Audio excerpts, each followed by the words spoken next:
Hi எல்லாரும் வணக்கம். எல்லாருக்குமே இனிய தைப்பொங்கல் நல்வாழ்த்துக்கள். எல்லாருமே ஹாப்பியாக ஜாலியாக உங்கள் ஃபேமிலியோட பொங்கல்லாம் சாப்பிட்டு கரும்புலாம் சாப்பிட்டு நல்லா ஜாலியாக என்ஜாய் பண்ணுங்கள். எங்களோட டேவும் சூப்பராக ஆரம்பிச்சிச்சு. தங்க புள்ளியும் புது ட்ரெஸ்லாம் போட்டாச்சு. நாங்கள் காலையிலே சக்கரை பொங்கல் வடைலாம் அப்படியே செஞ்சு சாமியெல்லாம் கும்பிட்டாச்சு. நான் சின்ன பிள்ளையா இருக்கும்போது எங்கள் தாத்தா விடிகாலை ஒரு 4:30 ஒரு 5 மணிக்கெலாம் கூப்பிட்டு போவாங்க கழனிக்கு. அப்போ எங்கள் கௌரியம்மா அங்கே நல்லா சுடு தண்ணி கொதிக்க கொதிக்க வச்சுருப்பாங்க. ஸோ அங்கேயே பம்ப் செட்டில் அழகாக குளித்து தலையெல்லாம் கசக்கி விடுவார். எங்கள் தாத்தா பல டைம் எனக்கு தலை கசக்கி விட்டுருக்காரு. அப்படியே என்னை குளிக்க வச்சு புது ட்ரெஸ்லாம் போட்டு சீக்கிரமாக அப்படியே ரெடியாகி அந்த பொழுது விடியும் போதே அழகாக நானும் அப்படியே ரெடி ஆயிடுவேன். அந்த மெமரிஸ்லாம் கண்டிப்பாக எனக்கு ரீக்ரியேட் பண்ணவே முடியாது. ரொம்பவே ஹாப்பியான மெமரிஸ்.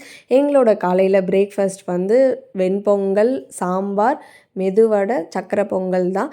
உங்களோட பொங்கல் செலிப்ரேஷனும் எப்படி இருந்ததுன்னு கண்டிப்பாக சொல்லுங்கள். உங்களுக்கும் இந்த வீடியோ பிடிச்சிருக்கோன்னு நினைக்கிறேன். நெக்ஸ்ட் வீடியோவில் பார்க்கலாம். பாய்.